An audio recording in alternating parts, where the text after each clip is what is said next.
Hey everybody, here I am in Diamond Springs, California, Buckaroo Leather.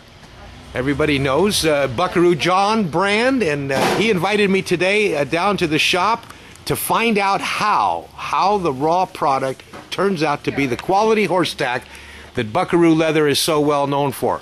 Hey John, you got a minute? You bet. Come on in. Oh, it smells so delightful in here. Oh my gosh. It's because we have about 1 million tons of leather here.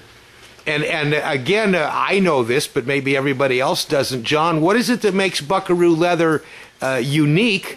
It must be with what you start with. Yeah, it's because we start with quality American fed and bred steers.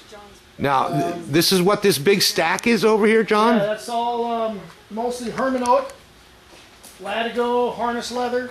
Hermann Oak's the oldest tannery in the United States and still does it the old way, and the best, uses only USA steer hides for the best quality harness leather.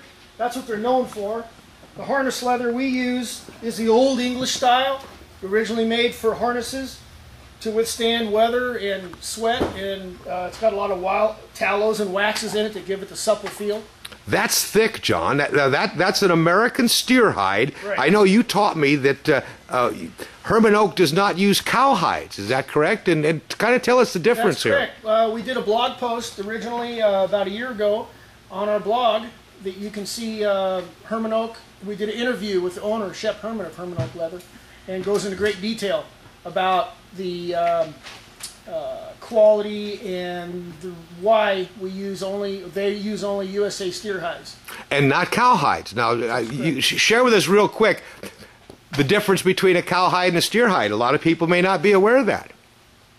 I mean, cow hides, I understand, are the older animal. Is that correct? That's correct. Yeah, they're the older animals that are used to bred to make more steers. Okay.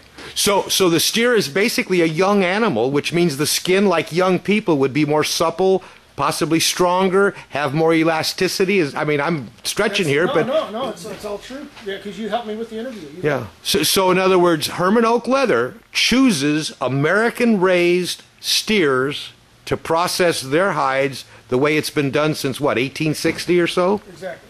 And Buckaroo Leather is almost exclusive. Hermann Oak Leather is in your inventory of raw product. Now, is there a difference in the leather from different parts of the cow, John? Yes, definitely. The neck is the heaviest and thickest of the hide. I'll show you here. I'll lay it out here.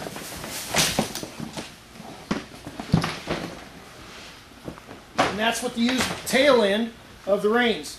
You can see. I don't know if you can see how thick that is there. It's let me kind of focus in on that. Half-inch thick. Oh yeah. And that gives your rein the weight and balance and the supple feel.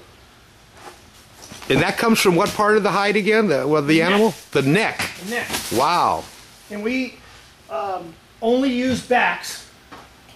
Full-length back is the best section of the hide for a rein. For reins, okay. Right. Okay. Right. Well, that's a good-sized animal right there, isn't it? That is the hide. That's the way it comes in, or has that been cut here? No, that's the way it comes in. That's a full. That's not a side. That's not what they call a side. It's what they call a full back. A full back, okay. Full back. And that again goes to reins. Are there any other tack accessories that you use that quality? I mean, that section of the hide? We use mostly only backs. Only backs. It's the best.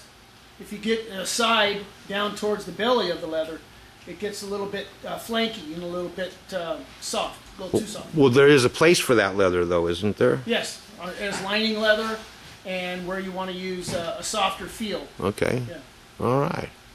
Okay, so we start off with an inventory of leather. Obviously, there's other things that go into Buckaroo Leather tack, John. Is that correct? What else? What else are the main ingredients in a quality American raised and made tack? We have all our stainless steel, brass, and quality nickel plate hardware. All the different size buckles, snaps.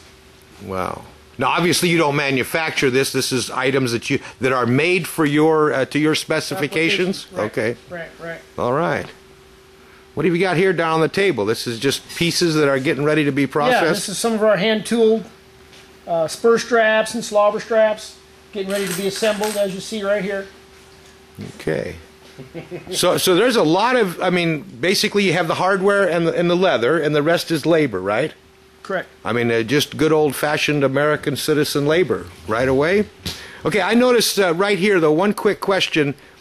These are light colored. Now, do they get painted or dyed or anything? Oh, yes. Any color, yeah, whatever you'd want them to be. Okay. Once we finish the edges, we'll oil them. All right. And whatever color we want to make them. Okay.